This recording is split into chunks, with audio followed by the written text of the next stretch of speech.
Welcome back to Boys and Ghouls Film Review, folks. I'm your host, Sarah Stephenson. This is Mike, co-host, Mike Stephenson. Hi, guys. Now, before we go anywhere, some time ago, I think it was last year, I had a bad dose of the flu.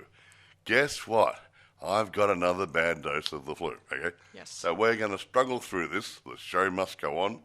So if I don't talk too much or hear some coughing and wheezing in the background, there's nothing wrong with the recording. It's me, okay? Croak. So, it's organised my computer here. Get rid of it.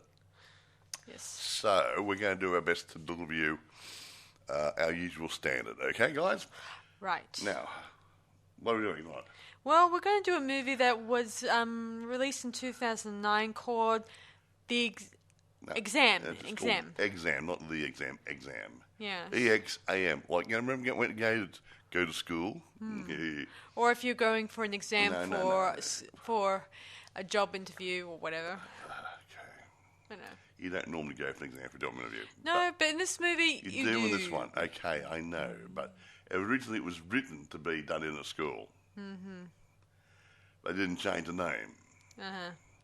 They didn't change the Meet the Apprentice or anything else. Yeah. Go on. So, yeah, it's called Exam, 2009 psychological thriller. Yeah, so you guys know there's not very much trivia on this one, so bear with me as per usual. That there might be a little bit of trivia, but not too many as per usual. So don't expect if we get a very big reception or none at all. Whatever, we will get something. We'll try to make this enjoyable for you.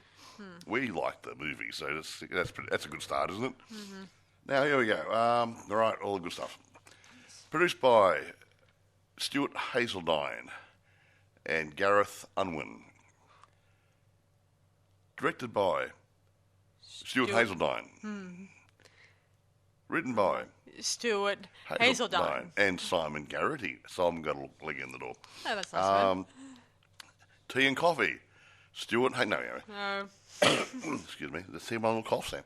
I like these guys who actually, I was going to talk about later on, he wanted to go alone on this because he didn't want the studios to control his project. Yeah, this is another thing. I thought that maybe he was playing one of the main characters in this movie, but no, it turns out he's not acting in it. There you go then. Uh-huh. Mm-hmm. Now, right. Actually, I'll, before I do the cast and crew, now, this budget was only $600,000. Mm-hmm. Now, having said that, the box office was $394. That didn't mean it actually was badly received. It just had a shorter run. Only had a run in Britain. It wasn't actually released in theatres in America, but it went straight to DVD and video on demand or whatever they had back in those days. Uh-huh. So it actually went into the domestic market instead of through the theatres. So, you're probably wondering why we're doing this one, because we think it's interesting. It's interesting, and it takes place in a one room. Yeah. Which makes it even more exciting. And for a minimal budget. Yeah, and it's exciting. Yes. It's interesting. So here we go. Okay. The people, the players, if you will. Okay. John Lloyd Fillingham plays candidate number one. They don't use the names in this. Yeah, they call them under pseudonyms or what? Well, yeah. So, they use a word to describe their physical attributes. Yeah. So candidate one's called Deaf because he wasn't listening to anybody. Gemma Chan as candidate two, called Asian because obviously she's had an Oriental look about her. Adair Beck as candidate three, Dark, obviously Afro-American. Pollyanna McIntosh as candidate number four, Brunette. Well, Dark is actually a female. What? Well, remember, the women's were Dark. Well, one was called Dark, one was called Brunette, and one was called Blonde. That's right. Anyway. That's right. That's right. Sorry. That's right. Well, okay, but still Afro-American, so. Yeah. Where was I? Pollyanna McIntosh, candidate 4 was called Brunette. Luke Mabley was candidate 5 called White. He's a pain in the ass. He's a jerk. He got what he deserved in the end. Anyway, Jimmy Mystery as candidate number 6 called Brown. Yeah. Natalie Cox as candidate 7, Blonde. I liked her. I for reasons which will be developing later on. Chuck Owuji, I think is the right, IWUJI as candidate 8, black. Now, okay. Now, Colin Salmon was the invigilator.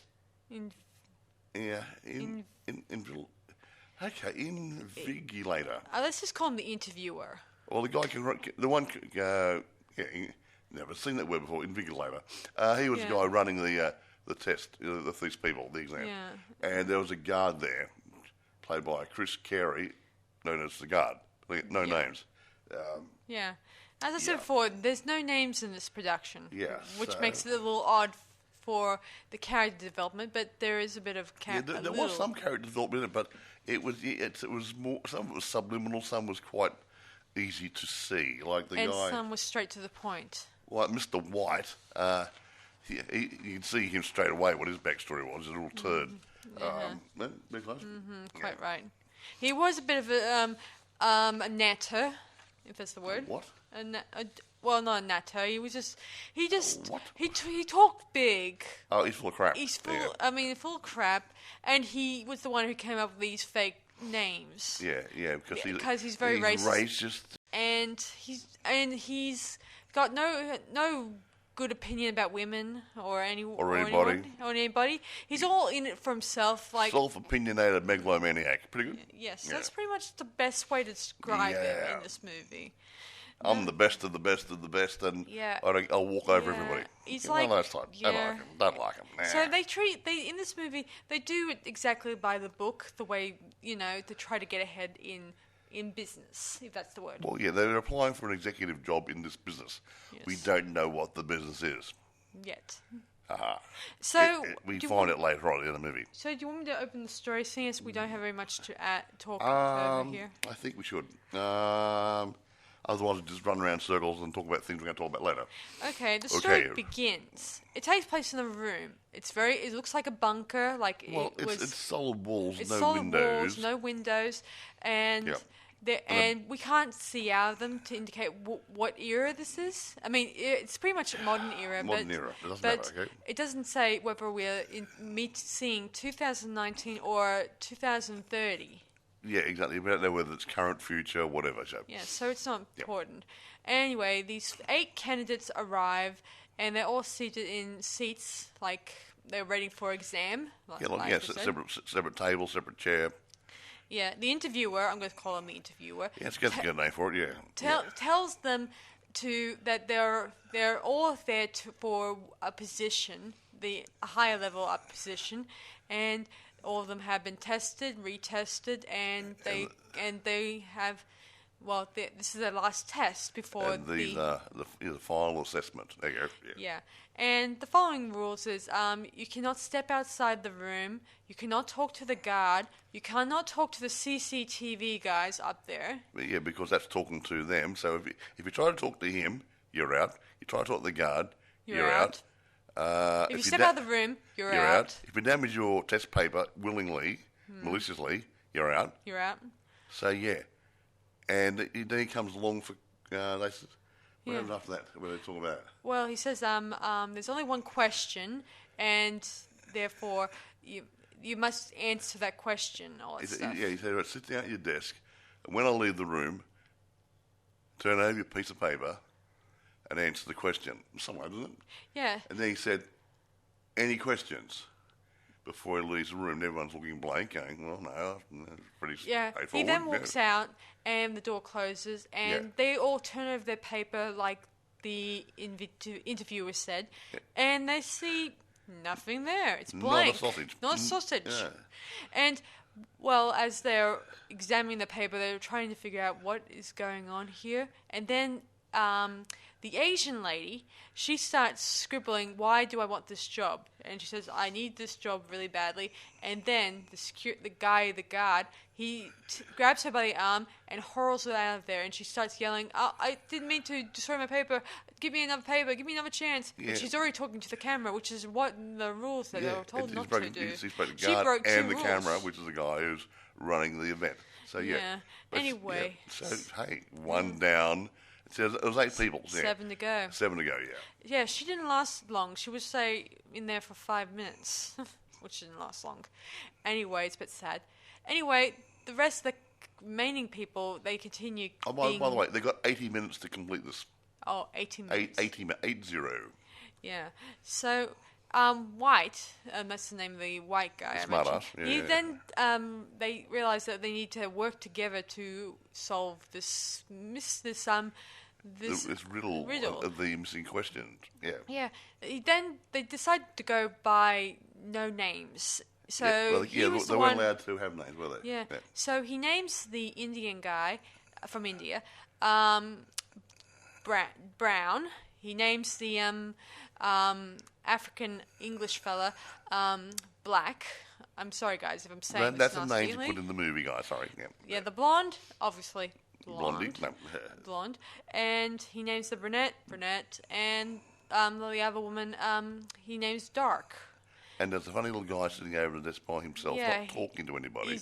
And I don't think he's deaf. I think he can hear clearly, but he's just Whitey's been very he's insulting looking stressed out or something. Something's not quite right. Mm-hmm. Yeah. Yeah. Anyway, they call him deaf because he doesn't respond to them. Yeah, they realize that they can stand up and talk to one another about the test, and they think the test is invisible ink or not. The words or are shows there. up under UV light or something. Yeah. So they'll smashing lights and trying to get the emergency lights to come on, and they're doing everything. Yeah. They tried water on it. Nothing happened. Yeah, they thought it was if they somehow used water, they were able to see the thing. At one point, one of them took a lighter from the security guard's pocket without talking to him, and set the whole room. Not fire. They had the fire sensor in the ceiling. Yeah. Yeah. At first, it doesn't do well. So White hands her a piece of paper. I won't tell you which one. And she uses it to set it ablaze and start using it for the fire alarm. The sprinkler. Yeah. And somehow the security guard walks over and she sees it's her paper. Yeah. Therefore, she broke the rule and she was thrown out of the room. Yeah, Mr. White cheated again. Yeah. 2 down, 6 left. The next one also there was on by the way, before I forget, there's a timer in the room too. Very important. Yeah, one of the big LED readout things on a reverse clock going from 80 minutes down to 0. Yeah. Yeah. And time's ticking away. Yes. Excuse me. Carry on. So the next person on the chopping block is deaf, and he ends up being forced by White to gobble up his paper. And I thought it was a very nasty thing to do. And I didn't like it when his comment about brains beats actions sort of behavior. I don't like that. Yeah. I mean... No, he said actions beat brains. Yeah, that's rude and nasty. Nah. I don't like him one bit. I mean, White, one bit. Anyway, soon enough, Deaf is thrown out of the room, and then we're left with, let me see, we had 7. 5. We had. Now we're down to 5, and he's like saying, "I did you all a favor. We got rid of 2 more candidates. Yeah." And Black was about to shut him off permanently by pounding him, but then he then says, you're gonna cut your lights out, and then somehow the lights go out, indicating that they're voice activated. What do you say? Lights on, lights out. Yeah. Do it on, off. Yeah. I want that in my house. That is so cool. That would be cool. It sounds like something out of Demolition Man. Remember in the movie? Yeah. Okay. Anyway, so they have like 5 candidates left, and they then realize that the White has a bit of a medical condition. He has a pill, and if he doesn't take it, he will probably die. And he can't find the pill. Yeah, see, in this world, they had this pandemic of sorts. A pandemic or something. That I guess I don't know much about it because it's not very detailed. It just says that so many died, and this pharmaceutical company. This is the company they're applying for. Yeah, it's a pharmaceuticals company or something. Yeah, that deals with medication and stuff. And this one was the one that developed a special pill or medicine to help these people get over this pandemic. Sorts. And this is why they applied for the job. And it's funny, it's a blue pill. Blue pill, red pill. Does that sound like something out of Alice in Wonderland, folks? Bugger. Anyway, back to the story. They then eventually knock White out, and they then tie him to the chair, and they start trying to plan their next move.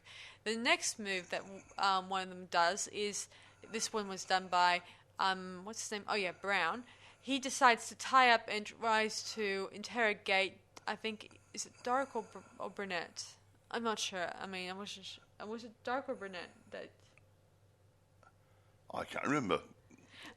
Well, one of the ladies, and she knew a lot more because she seems to know. No, brunette it was. Okay. Because she's worked for the company. Yeah, see, she brunette, worked for the company. Yeah. She sounds like she's a registered psychiatrist because she seems to know more about the human mind than normal people. Yeah, that's it. Yeah. Yeah. That's right. Yes. Yes. Because the blonde seemed to be in the background all the time. Yeah. Dark. Yeah. I should have mentioned. She was working. She's trying to hopefully get. Yes, she's about the only one in the room that we're aware of who actually worked for the company, and she's applying for a job higher up the food scale. Yeah. I should mention Dark also was she was working and she's trying to find a job so she can help her husband and hopefully because he's ill from the pandemic virus or whatever and needs I guess medicine really badly. Yes, and hopefully be able to get it using more money she's going to get from this job. And Black, I should mention, his wife died of that particular pandemic, and I think he thinks he may have this very same virus in his system. We don't know. It's implied that he does. Anyway, back to the story. Brown tries to interrogate Burnett, and when she says that she doesn't know anything about the questions or on the paper, that he finally lets go and leaves her alone. And of course, Blonde was being sympathetic with her. Decides to. She has. Brunette has these cuts on her thigh. On her inner thigh. I think that they're self-inflicted when I think about it. Yeah, it's just a cutter. And then Brunette was able to use her. She had a bandage on her foot, I guess, from a bruise or. No, she put a band-aid on her heel so she wouldn't get a blister when she's wearing high heel shoes. Yeah, that happens to me too. Yep. Anyway, she puts the bandage on the lady's nice because the brown guy was going to use his piece of paper as a bit of a weapon by cutting her eye open. Yeah, he wasn't really nice either, was he? He also cut her thigh, making a clean cut. Yeah, how sharp with the paper. Yeah. Anyway, back to the story, and let me see. They're tempted to throw White out into the hallway in hopes of him eliminating him from the competition, but some of them think this isn't right because that would mean that we'd be just as bad as him. Exactly. See, there are some nice people in the room. Yeah. Yeah, but some of them are in it for themselves, if you will, right, Mo? Yes. Yeah. Because they think this is their only chance. Anyway, I think Brunette eventually gets eliminated and she gets thrown out, even though she says that she's worked for them all those years. And I do keep wondering in this next scene whether or not she'll still be working for them, even if she's not going to work in the position she wanted to apply for in the first place. Got no idea.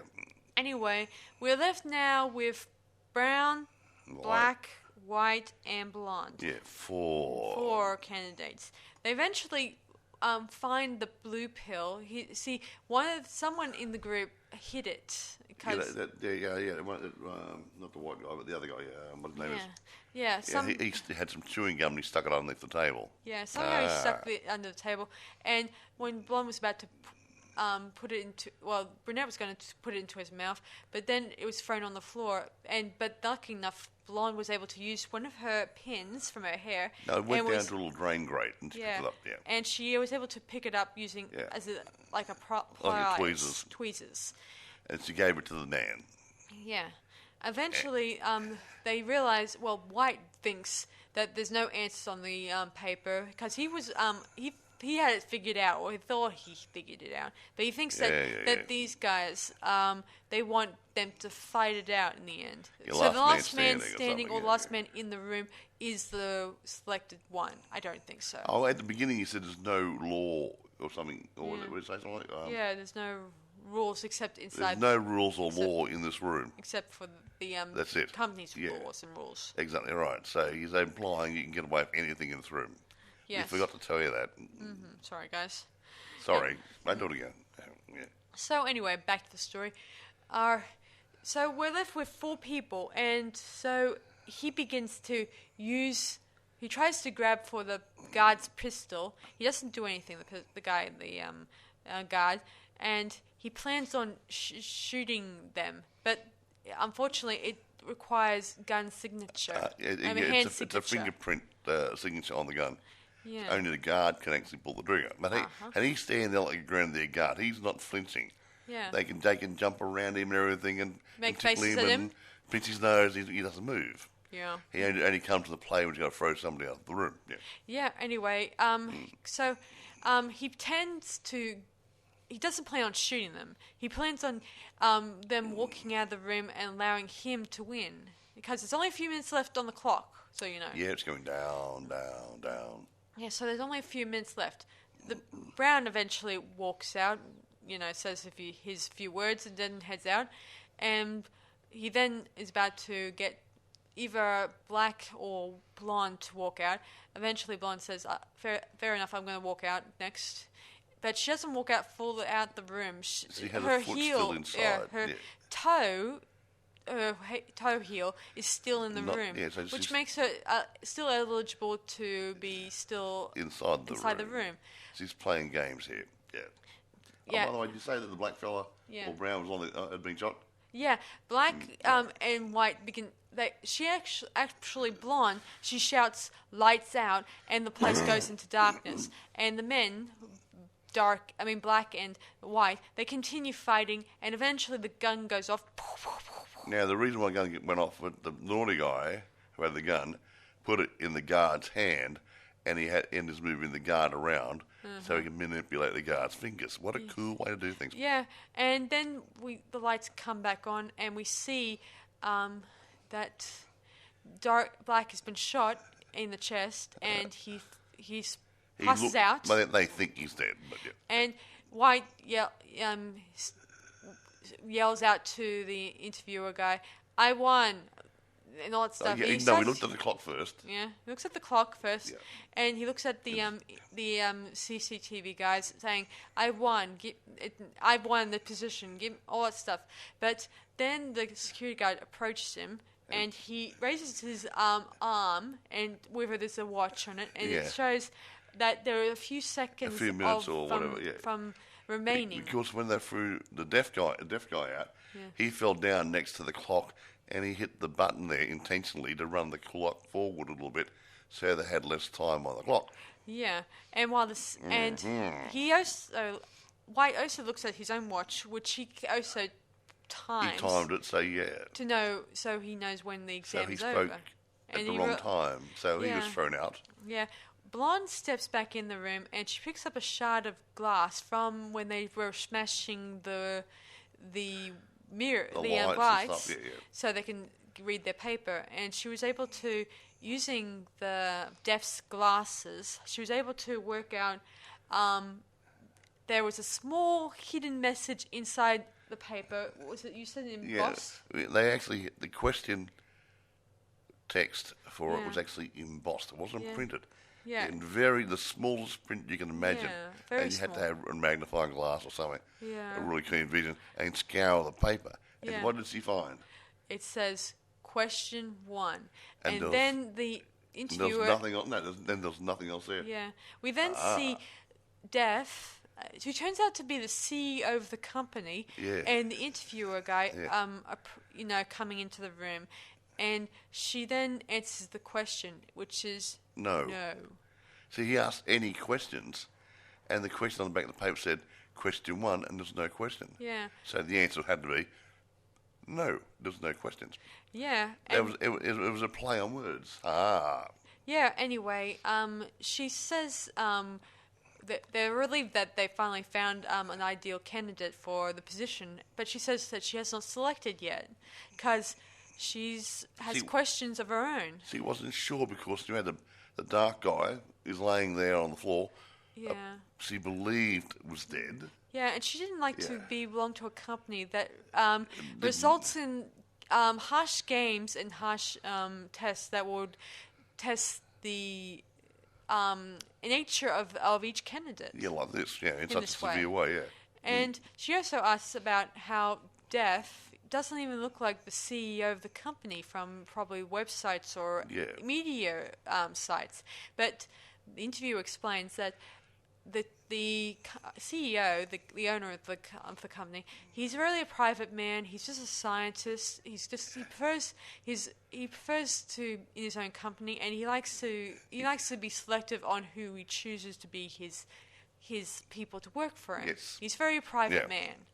That's why. So he was, And the people who are, I guess, really weird.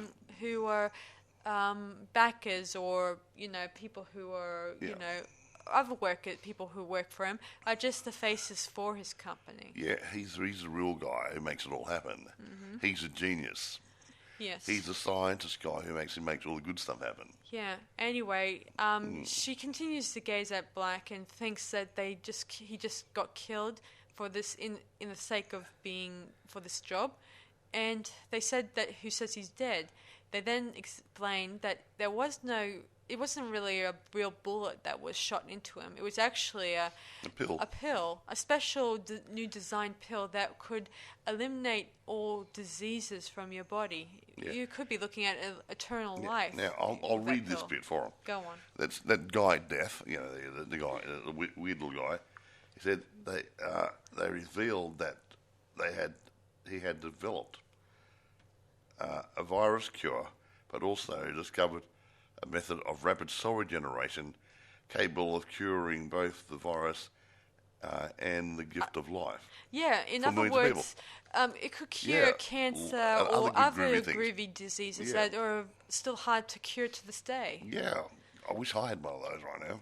Yeah. Might cure the bloody flu. Yeah. Black soon revives, and we see that there is no bullet wound or anything like that. Just a scar that says that the pill pierced his skin, and the medicine absorbed into his body, meaning he woke up and he's feeling good. Isn't that lovely? Anyway, Blonde then approaches Death, I'm going to say, and says, "When should we start?" Meaning they were looking for someone to help them with a compassion, attention to detail, compassion, and follow instructions. Yeah, all the things you want in a good employee. And they need someone who has a compassion to help others. Yeah, because that's what it's all about. Yeah. Even though throughout this movie, all the people who were taking the exam didn't show too much compassion, and most people in business they often have to turn off their compassion to think clearly and logically. That sort of stuff. Yeah. Yeah. Well. Anyway, she finally says, "When should we start?" And she shakes Death's hand, meaning she's accepted the job. I don't know if Black is going to mean he's going to be walking out of the job. We didn't know whether he didn't actually fail. No, he didn't. He didn't. Yeah. He didn't find the question either. Mike here was telling me when we were watching the movie that his role or his character is a red herring. Isn't that right? Well, I didn't say that. We didn't know what was going on. Was he going to be? Was there going to be more than one position available? Because he didn't actually find the question. Yeah, it didn't. So don't know. Yeah, White. But he was put out of the game of being shot. So, White. On the other hand, he thinks that there was only one position, therefore one person is eligible to get the job. Yeah. So there could have been another position available. Who knows? But who knows? I mean, who knows what's written on the site or the website, who's applying for the jobs. It may just say, we have a position available, higher up level, and if those who wish to apply for it, you're more than welcome, all that stuff. There you go then. It doesn't really explain. It didn't need to explain. Yeah, in the movie, they did explain. They say that the company was a very like they didn't knew who the CEO in charge is.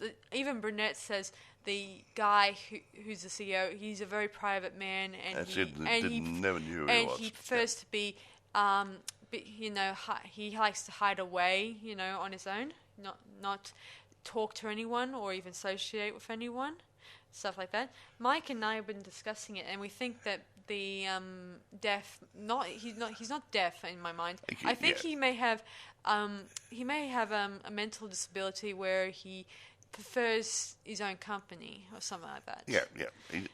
Like those people where they're not very good socially, but their brains are like computers, Yeah, and I didn't like it. As I said before, White goes on about how he likes to see himself as an active individual, when actually people with brains can actually contribute more in this world when you look at it. Right, Mike? Somewhat, yeah. And, excuse me, I got coffee again. Yeah. White was a little out of line when he was saying all those things. He doesn't seem to realize that people with brains contribute more when you think about it. Yeah, they tell the muscle what to do.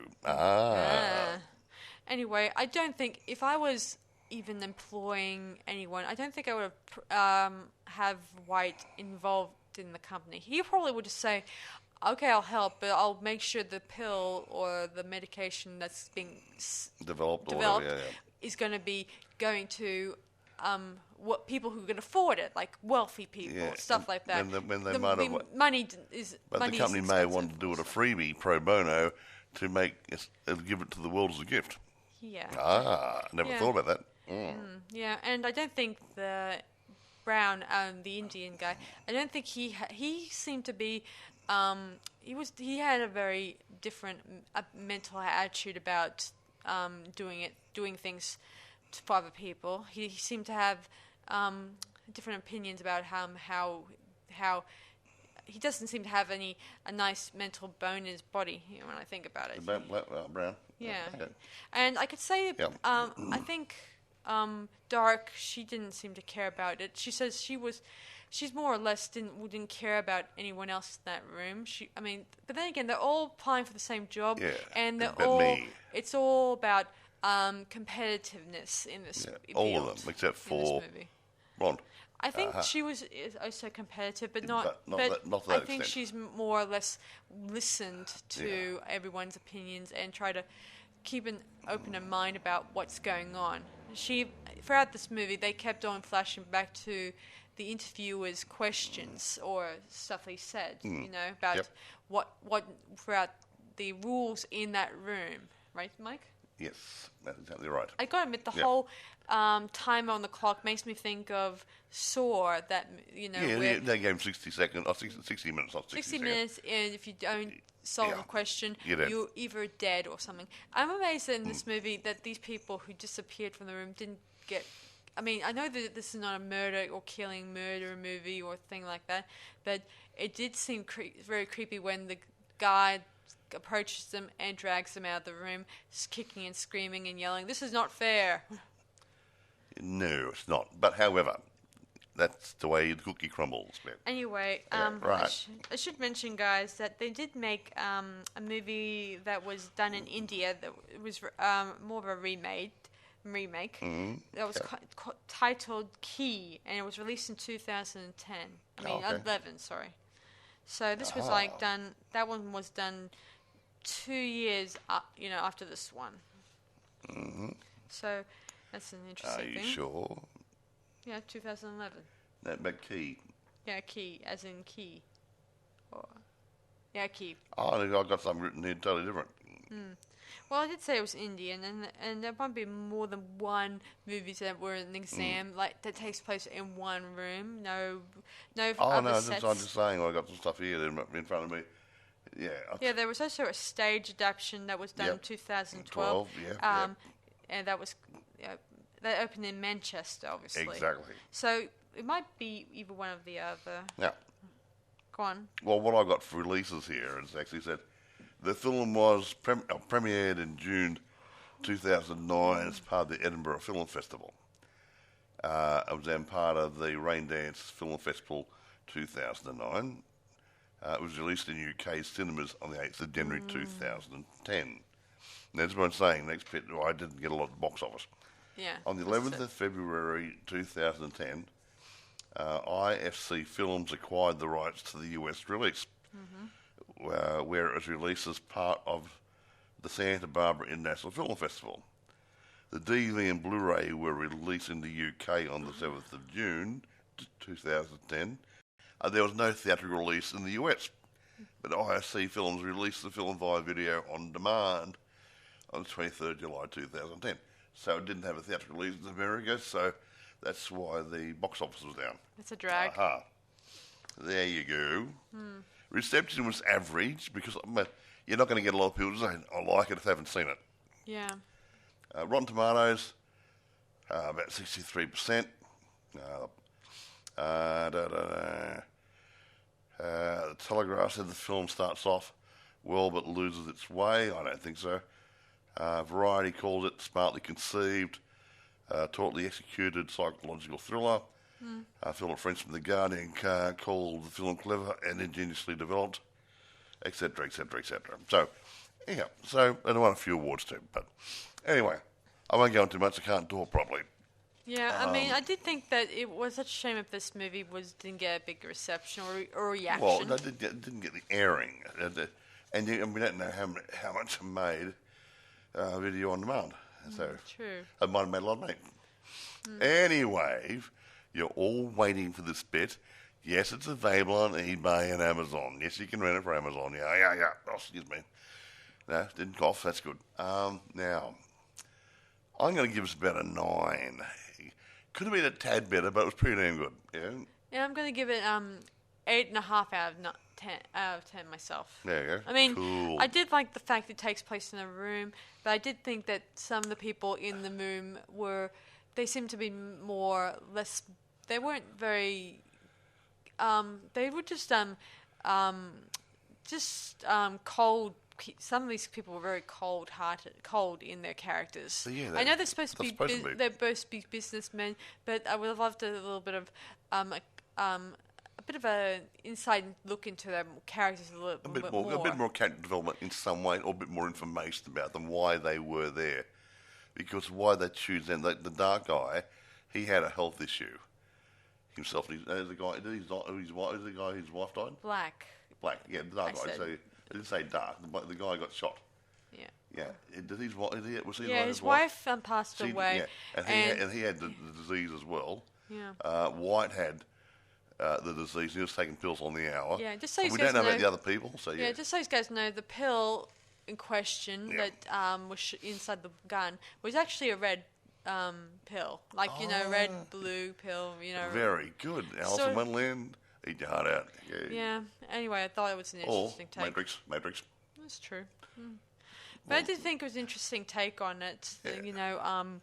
Red pill, blue pill, stuff like that. Seems interesting. And he's a red pill. And we don't have any outside images of the world. Yeah. Which kind of indicates that it could be either now or it could be in the future. Near future. We don't know. I hope they make the pill. That'd be really good. It'd be really good. It would be cool if they ever did make a pill that could cure any disease out there. Yeah, very nice. That'd be just wonderful, and it could save so many people's lives. But anyway, I want to wrap this up because I'm not feeling well at the moment. Okay, so as Mike says here, you can get it on Amazon or eBay, and be sure to check it out and let us know in the comments what you think of that movie. Okay? It's pretty good. If you like psychological thrillers, it's not bad. Yeah, and it's great. I mean, it makes me think of the Twilight Zone, being confined into a small room with no distinguishing features. The cube was done in small areas too. True. It went from cube to cube, but still done in small areas. I just meant in one room, there's no windows, there's nothing there's nothing, no markings that indicate whether there's any more place to hide in. Yeah, exactly right. Yeah. No, nothing. Although there was no toilet. I did think it was like looking at this sort of an army bunker, or a garage. Well, they could have been underground. Who knows? Yeah, it's not important at this point. It could have been the pool house. Who knows? I don't care. Anyway, it doesn't matter. So, anyway, guys, check it out and let us know in the comments what you guys think of that movie. It's not bad. It's a good watch. Yeah. All right, that's about it for us tonight, guys. I see Mikey over here is I'm dying from the flu. I want to go to bed. No. So that's about it, guys. Be sure to like and comment on our latest video. And this is Sarah Stephenson and Michael saying, "See you guys around. Bye for now." See you guys.